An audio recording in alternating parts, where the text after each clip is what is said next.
राजेंद्र नगर और मैलारदेव पल्ली पुलिस ने बड़ी मिकदार में राशन चावल को जब्त कर लिया है।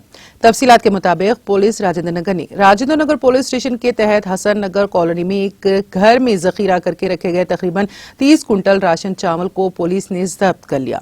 इसके अलावा पुलिस मैलारदेव पल्ली ने मैलारदेव पुलिस स्टेशन रोड पर एक ऑटो में मुंतकिल किए जाने वाले मजीद 12 कुंटल राशन के चावल को जब्त कर लिया। पुलिस ने 2 पुलिस स्टेशनों के हुदूद में जुमला 42 कुंटल चावल जब्त करके 2 मुलजिमीन को गिरफ्तार कर लिया। इंस्पेक्टर पुलिस राजेंद्र नगर ने मीडिया से बात करते हुए तफसीलात से वाकिफ करवाया। और इस इंस्ट्रक्शन के बारे में असम और इंद्रनगर में कार्डन सर्च करा।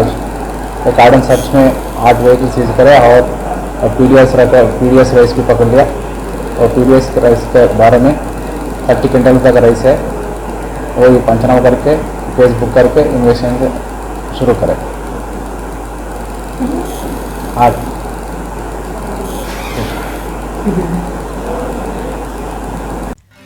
नाज़रीन, हमारे टीटीवी न्यूज़ को सब्सक्राइब करें, बेल आइकॉन को प्रेस करें, शेयर करें और लाइक करना ना भूलें। और किसी भी एडवर्टाइजमेंट के लिए हमारे इस नंबर पर कांटेक्ट करें। हमारा नंबर है 9550102020 पर।